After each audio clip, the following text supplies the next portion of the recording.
All right, hell yeah. So we're going to analyze some footage. So this was one of the earlier surfs that I just had kind of like one opportunity to do, and it was just a fail, because I didn't know what I was doing. And this is shows like if you got easier surf waves, you can learn the fundamentals. So in this fail, what happens is we have a sizable pile and we're going to be driving up kind of the center part of the pile. We're a little bit, let's say we're directly over it. But I'm on this tube and I'm going in at an angle. So if I can sense that, what this does now is puts me on this low side. So this is the first and most obvious thing that should just pop into an R1er's mind is, hey, I'm doing a low side turn now. And if the boat is turning this way and I'm on the low side, that just drives that turn real hard and it bites as well. And so you get a huge bite, but we're going to use that. And this totally sets you up for a shove it. A shove it is where like a skateboard rotates a 180, but you don't. And so hell yeah. So let's take a look at what I would classify as a shove it. This is basically the same thing that happened in our wave. So let's just watch it a couple times. And notice that my body is always facing, down into the trough. And we do have to have a lot of footwork on this. And so what happens here is that my body gets turned, my feet get turned, and now I'm just kind of leaning for a high side that's not even there. I'm just on the low side and we're flipping. So to actually make this work, and I've just noticed how fast-footed I am. And so there's kind of a couple things here. I know this is going to bite. Now we're kind of setting this up more vertical. But when this bites, hey, I'm going to be kind of running in place on my feet, and then just maintaining my shoulders to the trough, and then so I'm scooting back.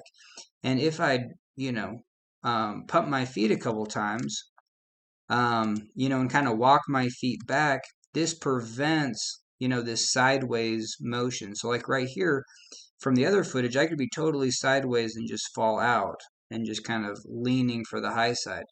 But I know this is coming, and so I'm shifting my feet, maybe even, to where the thwart is, but I'm going to be jumping for the high side. And that was a little bit delayed, where this one was just an immediate, no, it's going to bite, so let's just jump to where the high side is going to be. And that's where that intuition comes in. And let's look at the last one. We're going to go back and forth between these clips. Hell yeah. And then this last one doesn't go, and we get, now that one goes, and then we do one more and we get pieced out. Okay, hell yeah. So now let's just compare it to this. This I get way too low, so I just don't know what the dynamics are. I'm just thinking that I'm going to go into this trough and then start surfing. And so I'm just not aware that because we're turning the opposite way and I'm on the low side tube, that, we're toast. And so here, the body position is totally sideways. My feet are out in front of me. If I was to walk backwards, I'd be going that direction.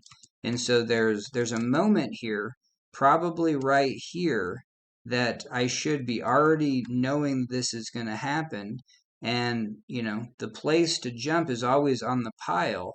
But you have to be like timing it, because if this is going to rotate me down to the low side, I almost need to, you almost need to be jumping over to that corner, and that's literally the corner, because this other portion of the boat is going to be the high side and going to become square very shortly.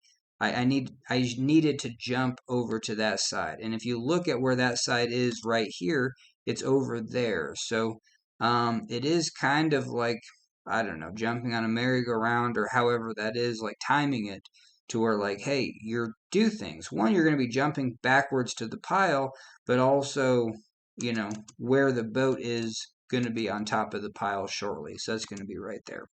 All right, hell yeah. And now we're going to be looking at these clips kind of up close.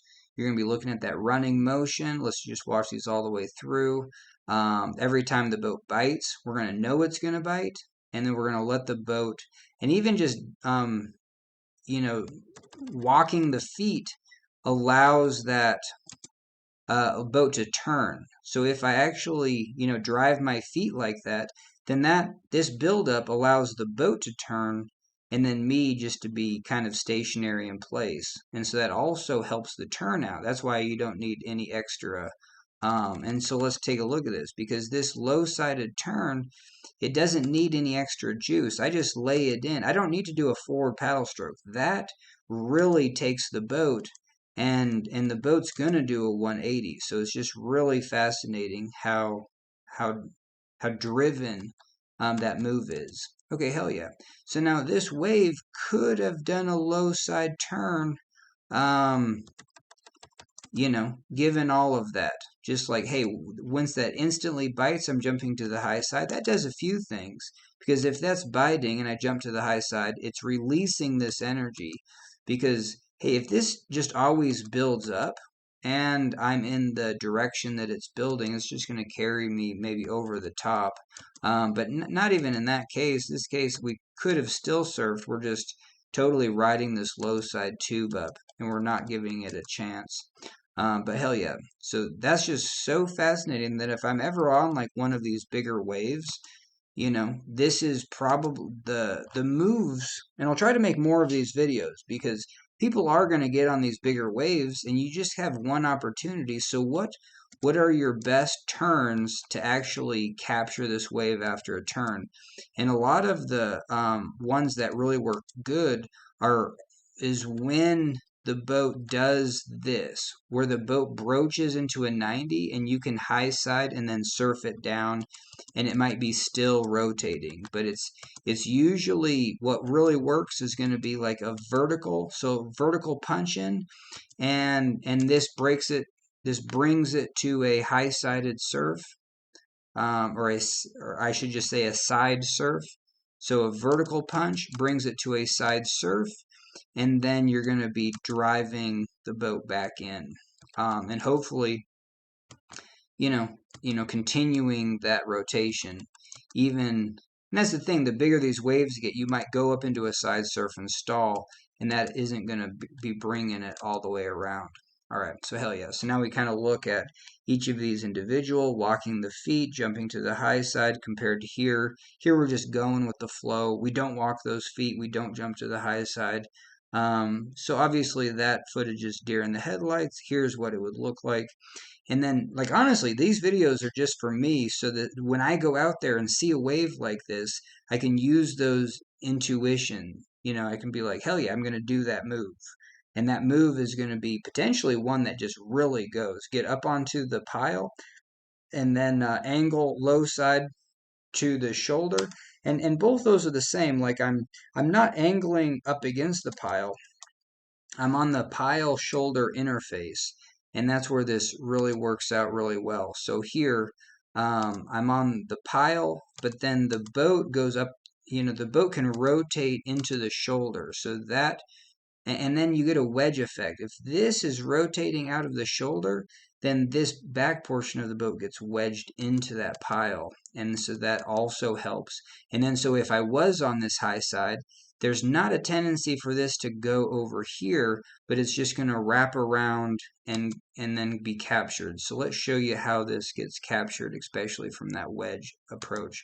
So because the pile is still here, I'm low side turning this, letting it bite. The bow gets spun on the shoulder. I'm jumping towards the pile, and see from there, from where the boat starts to spin that direction, it's actually this buildup wants to kick this boat down the wave this way. But because this pile is there to wedge it, it can't get up and over the pile again. And then once I jump to this tube, I'm still on that far side of the pile, like booyah. So there you go. Now you have pile water, and I've captured that. I didn't go up and over the pile this way. I didn't get on top of the pile where I get kicked off. I'm just still wedging myself. And so that's one where, like, on bigger waves, you might not think like this is a shoulder turn because it's a vertical turn and it doesn't feel like driving to the shoulder, but that dynamic of getting wedged between the lower shoulder trough and this pile, and especially where I'm putting that bow into the shoulder water, that's going to push this whole boat kind of up and push it back and wedge it against that pile. Hell yeah. So now let's let this run. I guess we're just doing all of them, and I think this video is done. So hell yeah. And I think we just end with this clip. We'll see what we want to do. All right, now we'll probably end with all these. So hell yeah. So walk the feet, get on top of that pile. The boat's getting wedged, so it's just a really good scenario. This could be really good for larger waves because you still want to get that, you want your energy, you want all of this to go back to the pile. So even if I do that, hey, all that's going back to the pile and I'm going for a surf. And especially on waves like this, where you just got one opportunity and it's so pointed pile right there, you want all your momentum going back to that pile and driving the surf. All right, hell yeah. So here, we're going to, I guess, maybe watch it one more time. Or we just kind of go back and forth. So low side turn, go for the high side, it drives into the pile. Hell yeah. So this one, low side turn, jump for the high side, it's getting wedged between the pile shoulder interface. Low side turn, jump to the high side, get wedged between that pile shoulder interface. Hell yeah. And this is probably one of the last ones. Booyah. All right, so I think we did it. Let this just run all the way through.